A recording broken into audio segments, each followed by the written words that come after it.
All right, so I'm with my daughter Chevelle. She's in 6th grade, and I'm going to explain to Chevelle what the modest theory is. She doesn't know what the modest theory is. I'm not sure you even know what a theory is. No, I do. It's like a guess. I think. It's a guess? Kind of like it's like a guess that a lot of people think. No, like people think Well, I don't know.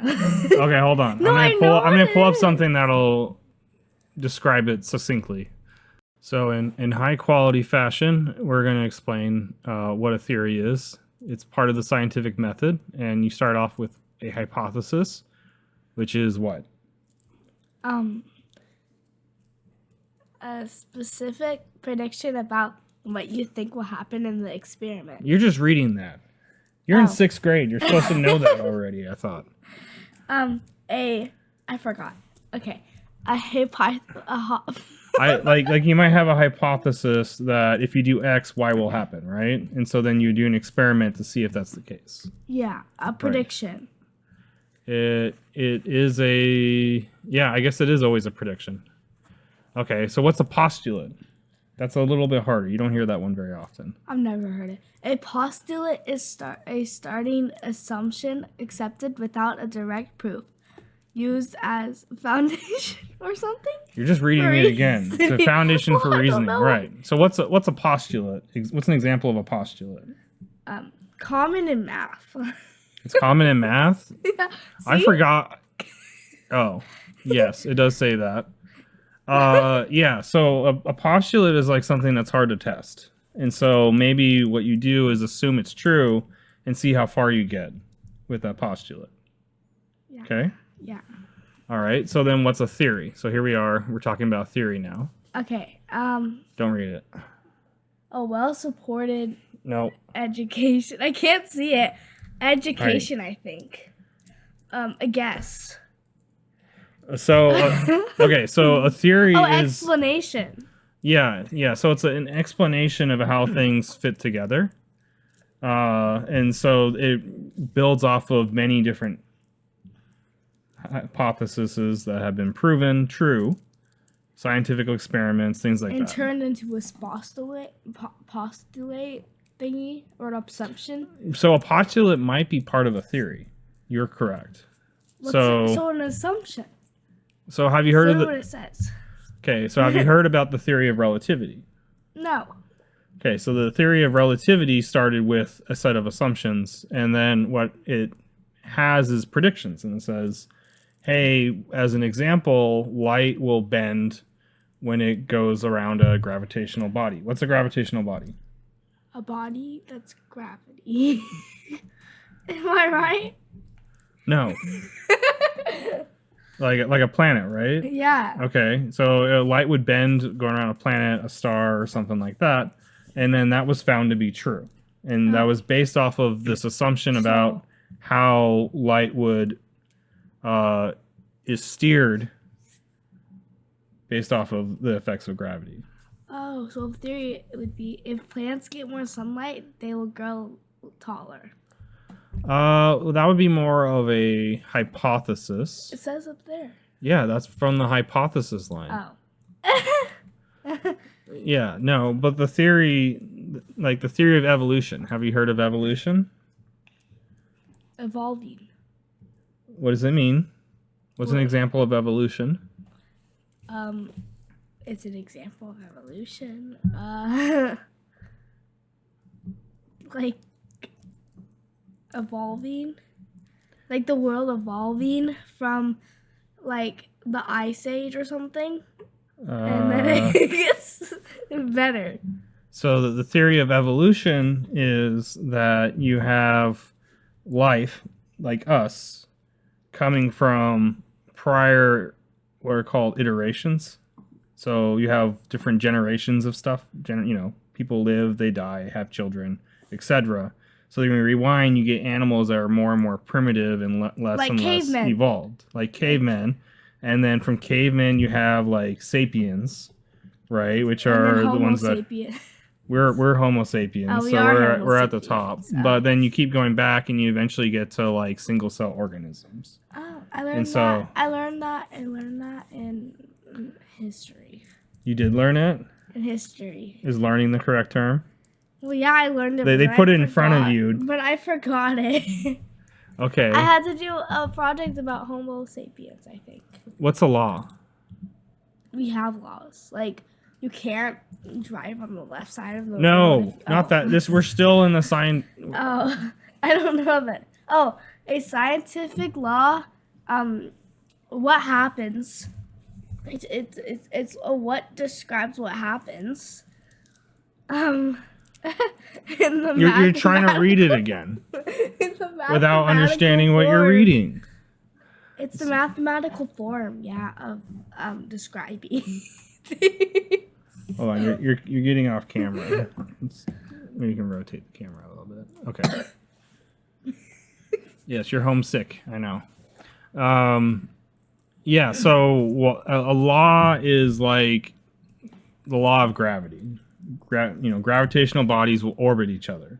Like, you can't just get rid of gravity. But there's not really an explanation to it. Right? Why is there gravity? Yeah, why? Yeah, I know why. Like, there's the law of nature. Like, the modest theory covers why. But the law of gravity just says this is what will happen. Oh. Incidentally, I don't think it's actually that much of a law. I think it's only a law where we live. Oh. But we'll learn about that later. So, okay, how do they fit together? So how do they fit together? So you generally start with you're reading it again. Yeah. Well, yes, you start with a hypothesis, you test it, you get a bunch more, you then make a theory out of it. And then now it goes into a law.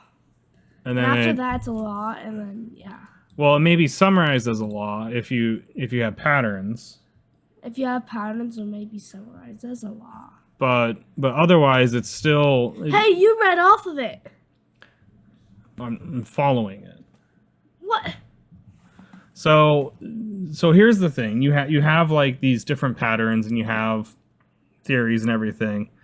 Do you think when you open your science book and they say this happens for this reason, do you think that is a truth? Would you say it will never in the history of all humans ever be contradicted or disproven? Theory? So that's important. That's the thing about a theory, right? So when you talk about into the part where it says Mon's theory? Yes, we will. You getting impatient? Yeah.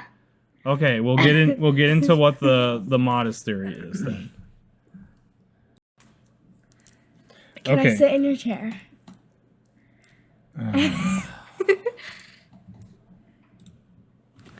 Okay, what were you going to say? I was going to say before I moved to the uncomfortable chair. Well, you made me sit in there first. Oh man, it's so hard for me to think about it. I told you that's why I had to read off of it. I have a big brain, but I was sitting in this dumb chair. You're not fooling anybody. But I was sitting in the dumb chair. So the modest theory basically says that the universe is a fractal. Do you know what a fractal is? Like, no. Okay. And actually, I should better rephrase that. The universe isn't necessarily a fractal as much as there is a fractal pattern. And so they're not quite the same. But let's start with, what is a fractal? Have you heard that term before? Only fragile.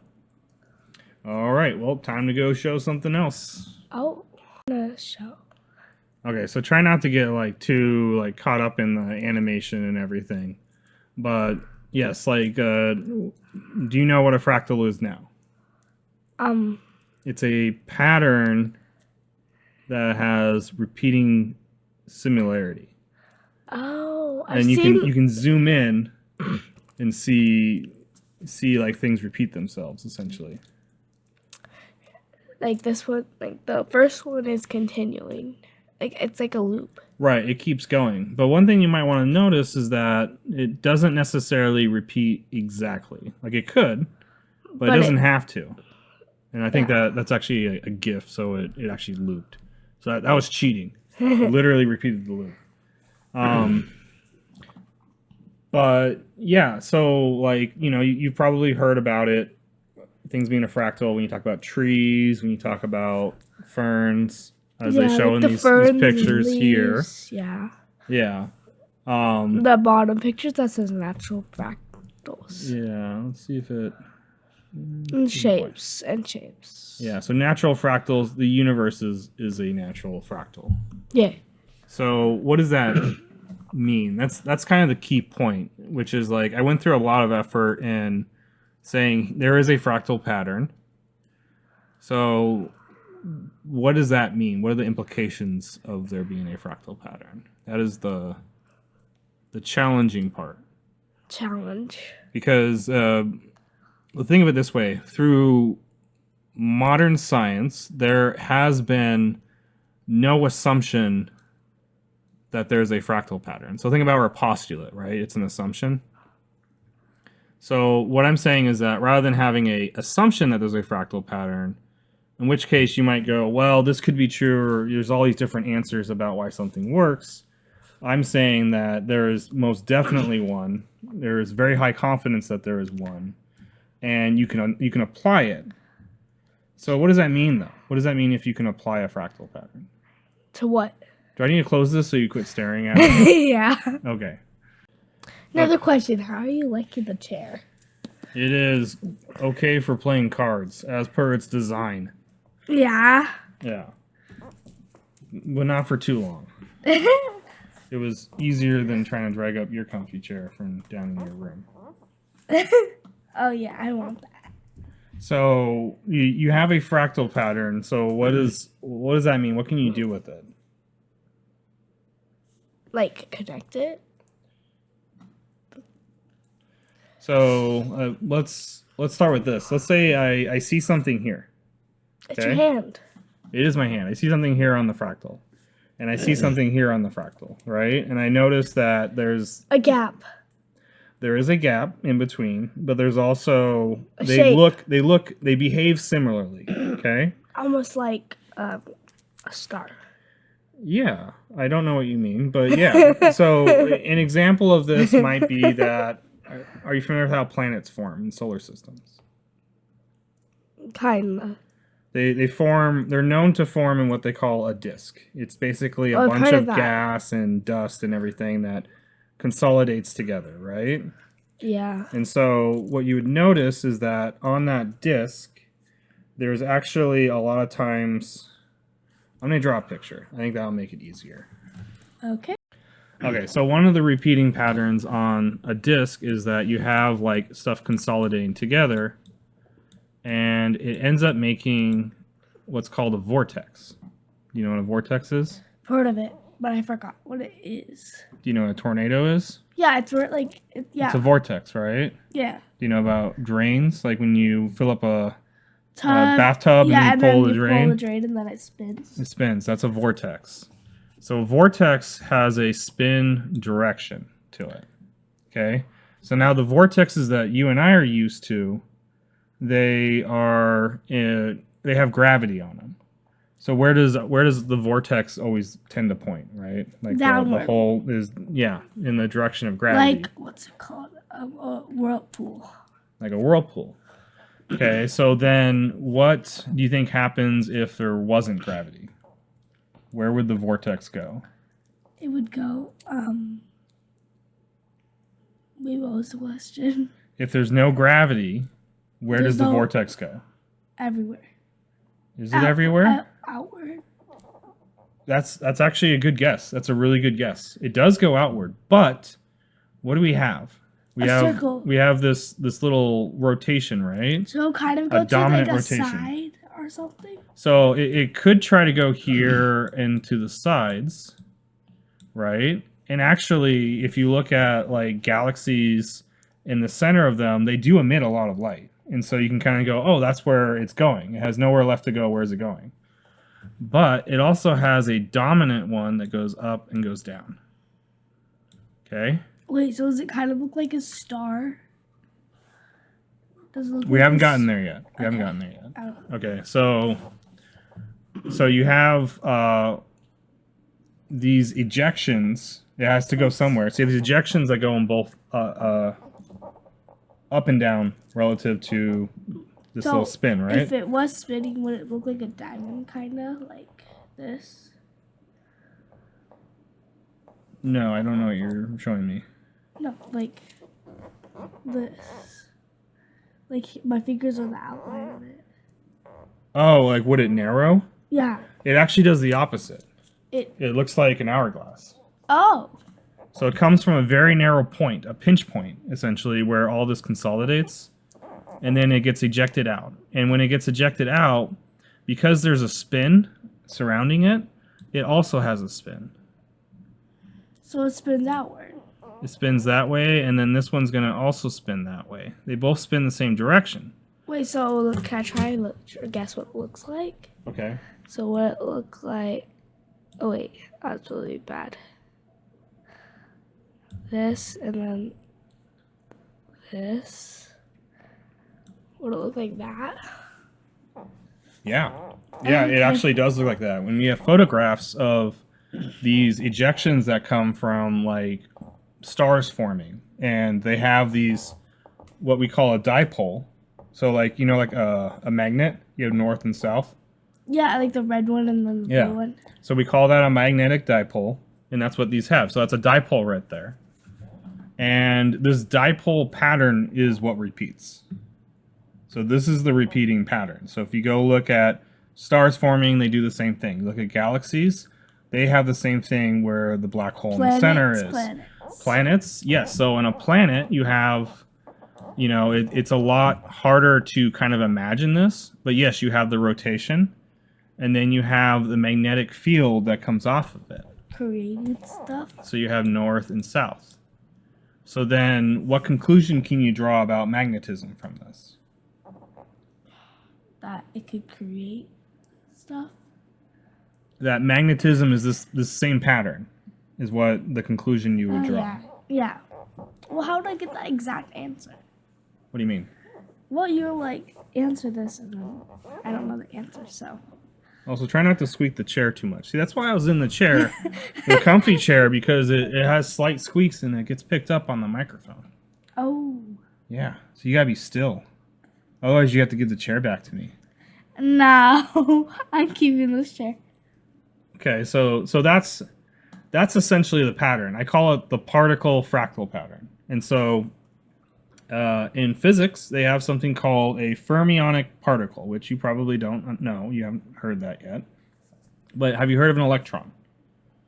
Yes. Yeah. An electron is a fermionic particle. So what it You is... taught me that. Oh, no, maybe my science teacher. I don't know, somebody taught me that. So what it means is that when they try to measure it, it's point-like.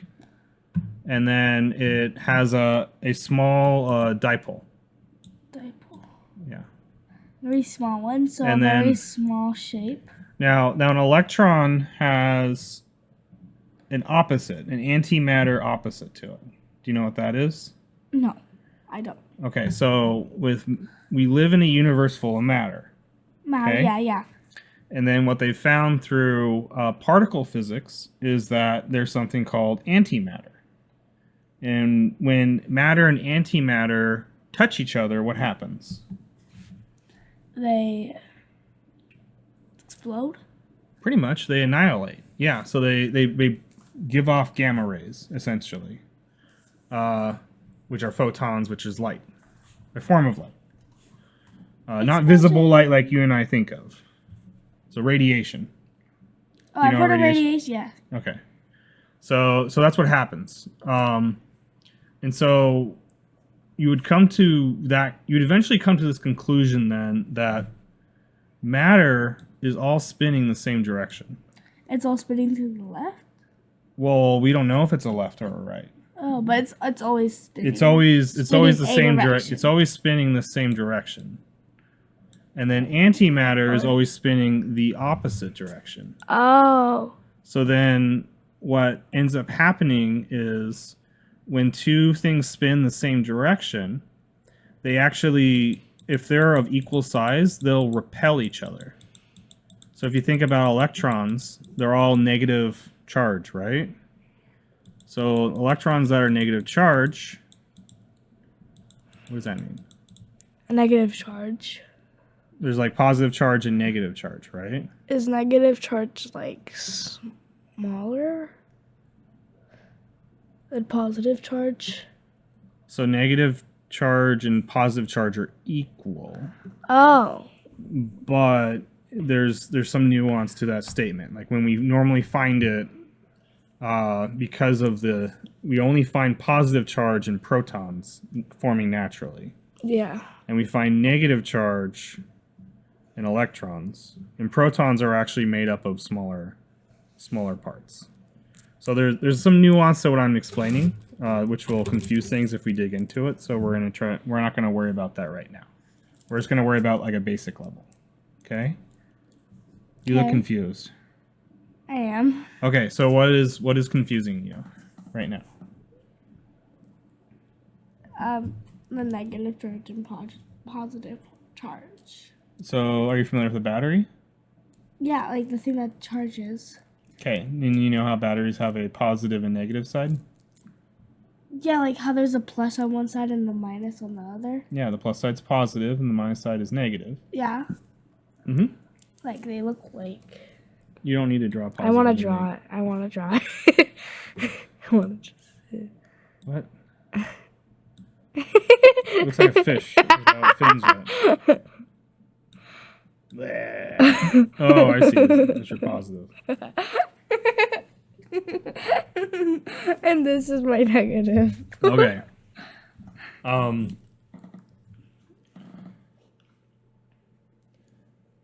Where am I going with this? So what happens with negative charge? It repels each other. You know static electricity? If I rub your head with a balloon or something, yeah, and then my hair goes up. And your hair will try to like avoid each other, right? Yeah. Because they have a like charge. Oh. Right? And that comes from... So if they have the same charge, they don't connect? If they have the same charge, they repel each other. But I am going to say that like static electricity is a little more complicated than this concept that I'm showing you with particles.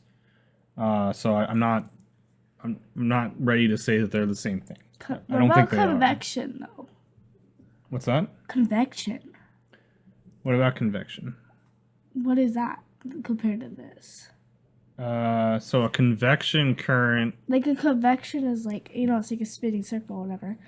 Because of the heat, the different heats and stuff. Right. So that's a natural current that forms. So let's say you have a hot room. And then there's also a cold and you part. you have a little heater on the bottom. Yeah. Okay, it's going to make the air hot. Hot air naturally will want to rise. And that will end up pushing the cold air at the top down. But hot air does not actually rise. It does not actually rise? No, it doesn't rise. What does it do? It doesn't rise, I know that. That's what I learned. You learned it doesn't rise. But they didn't tell you. Heat doesn't rise it. So, hot... What is heat? That's actually a really good thing to learn right now. Because that's really important about how all this ties together. What is heat? It's a bunch of atoms. What about those atoms, though? There's a ton of them, I think. There are a lot of atoms in the universe, I agree. They're heat atoms. Oh, you think heat is an atom by itself? No. I know, it's not. It's not. Heat is the motion of atoms. Oh. So when you heat something up, like you can kind of, I don't have a good demonstration. Draw it. Drawing wouldn't show it very well. Animation would be better, but I'm feeling lazy right now. So like, when something's cold, it doesn't move that much. So each atom is kind of like bouncing off of each other. Yeah. And then when it's more heat, they bounce stronger. They have more momentum. So heat is actually a concept that only makes sense when you talk about many things. Many things. So a single atom doesn't quite have a concept of heat. I mean, it really does, but the way you and I normally think about it, it's kind of almost nonsensical. I have a hot there's atom. not actually really such thing as cold, though, because it's just less hot. But we use the term cold. Right. Cold is less hot. That's right. Yeah. And then there's a bottom to heat, right? Wrong. You cannot get to the very bottom of heat. That's really important for some of the future things I will be talking about, but probably not today. Like the core is hot, right? What's that? The core of the Earth. The core of the Earth is hot. It is very hot and high pressure. Yes. What does pressure have to do with the heat? So pressure is the amount of space it basically has to bounce around.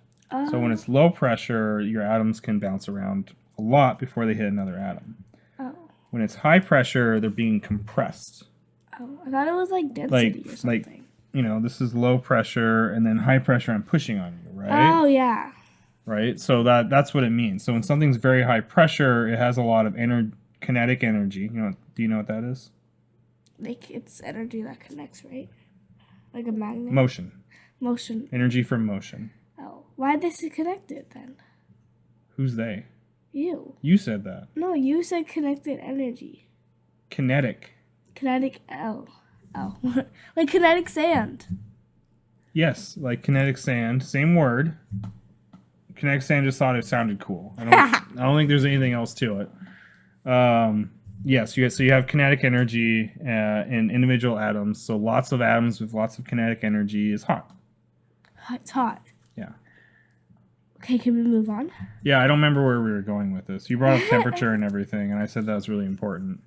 Yeah. Because it's for something in the future, but not right now. Let's take a draw little hang on. something. What are you doing? I'm drawing something. You're just drawing like a cat face.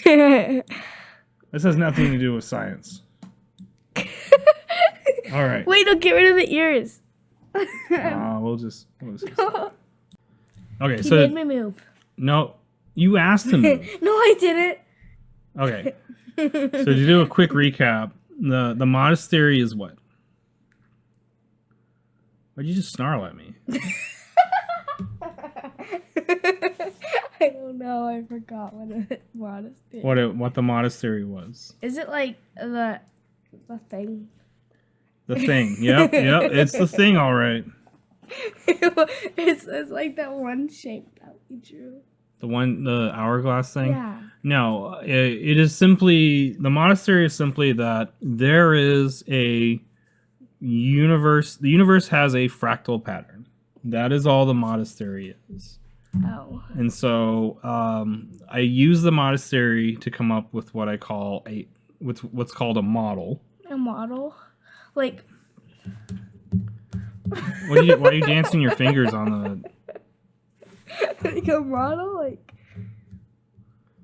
Oh, you mean like a supermodel? A fashion model? No.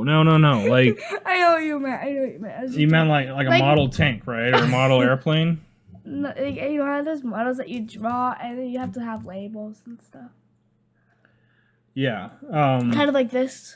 It's in mainstream science, like when you're seriously talking about models, you're talking about ways of what they call modeling something. So the way I think it works.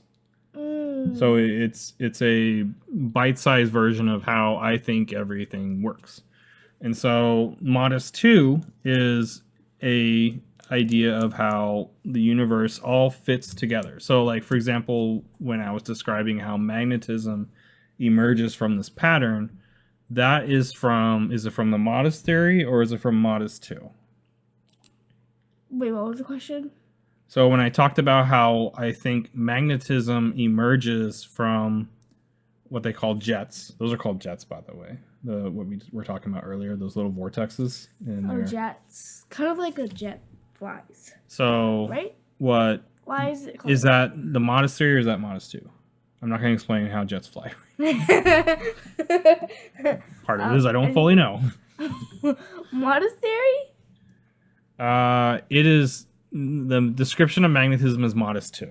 Modest 2. Yeah. So the modest theory is literally there is a fractal pattern. It does not describe what it is, although I at this point am fairly confident that there is a particle fractal pattern, and that is the bona fide fractal pattern that repeats. Hey, quit playing with the mouse. And Modest 2 is taking that and applying it to describe how things work and fit together. Does that make sense? I think so. Okay. So what is the modest theory again?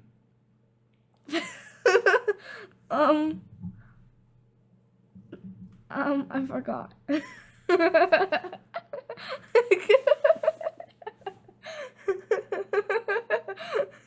It is there is a fractal pattern. Oh, it's a fractal pattern. The universe has a fractal pattern. A universe has a not a universe. The okay. universe has a fractal Okay. pattern. Okay. The universe has a fractal pattern. Okay. So it's a universe. So the big thing and the reason it's important is that you can look at how people explain things and how they work and determine whether or not it fits the fractal pattern. Okay, so there's actually a lot of science out there where they don't really explain why it works. Think about like the law. There's a lot of science that doesn't explain how it works. It either doesn't explain how it works or it has like a bunch of explanations. But it does not. No one's really set on one, right? And it's not really fully correct for all of them. Not all of them are correct? Well, they can't always all be correct, but in some cases they might actually be all correct. Just different ways of looking at the same thing. Why couldn't you just have looked up what it meant instead of making me draw? What are you talking about? Looked up what? What it is. What is? Modest theory. I came up with it. I wouldn't look it up. Oh, you came up with the modest theory? Yes, I came up with it. I'm not teaching you like some random thing. This is my work. Oh. This is what I've been doing. This is when you're seeing me disappear for a long time and stuff. Oh, I thought you were saying this like a scientific thing that so many scientists have been going over. No, that's the problem. Is that I am not like in the club. So I don't get to like have people go out and be like, hey, check this out. So that's the challenge I have. Instead, I have to do things like make videos of me and my daughter explaining it and hope it kind of catches on. Oh, to the world? Yeah, pretty much. So, but what can you do besides like look at different explanations and say, hey, this doesn't fit the fractal pattern? What else might be able to do? One answer, I'm going to answer it for you, is do what's called extrapolation. So that might be a new word for you. It is. Okay, so extrapolation is when you have like 2 data points. 2 data points? Okay. And then what you can do with these 2 data points is say, oh, actually, hang on, like this. What can you say if it was here and then here? What can you say about the next data point? You could draw a line, right? Yeah. Between 2 data points and say like, well, the next one should be up here. Right? So that's extrapolation is that I can go outside. Yeah, I can make predictions outside of what I've observed and seen. Right? Outside. Right? So... Yeah, right. That is the value in it. Because when you look at things like cosmic scale and you look at things like at quantum scale... That means really big and really small. Really big and really small. Right. We can't... Quantum scale? We can't easily measure it. But if we can extrapolate rules, then we can actually come up with conclusions. Conclusions. Yeah. Yeah. Because we now know how they must work. They must work in this way somehow. Right? It must work in a way. Somehow. Right? Do you do this during your classes? The teacher's just talking and then you're just over there repeating the last 3 words of the sentence? That would be so annoying. He's like, no, I didn't do that. Okay. Well, this is probably a good starter video. Do you have any questions? No, it's done with it somewhere now. No, don't. Okay. No. Okay.